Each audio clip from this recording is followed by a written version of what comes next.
ভাগ হইছে, কে পাইছে কে পায় না, এর মধ্যে কিলাকিলি হোমানে শুরু হয়ে গেছে।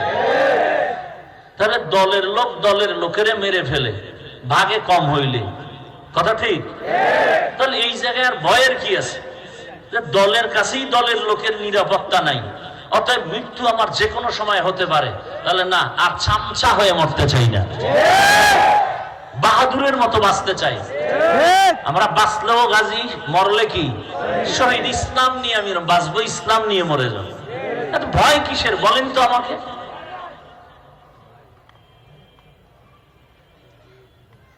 কোনো ভয় নাই। ওলামায়ে কেরাম আপনাদের পক্ষে আছে, কোনো টেনশন নেই। আর ওলামায়ে কেরাম যেখানে আছে সেখানেই বিজয়, সেখানেই বিজয় হবে না যতক্ষণ।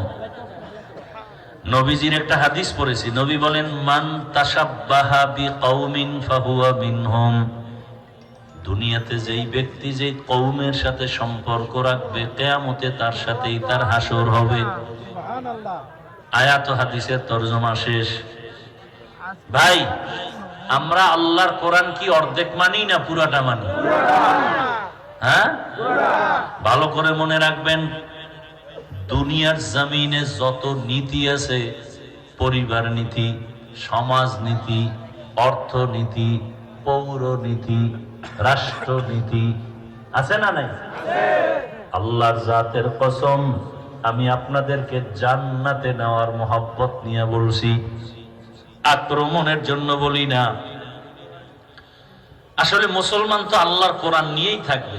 এরা উল্টা পাল্টা থাকে কেন? বলে এদেরকে যারা ইসলাম বিদ্বেষী এরা টাকা দিয়ে লোভে ফেলায় দিছে। চিন্তা করে হুজুরের পিছে ঘুরলে তো টাকা পাবো না। দুনিয়ার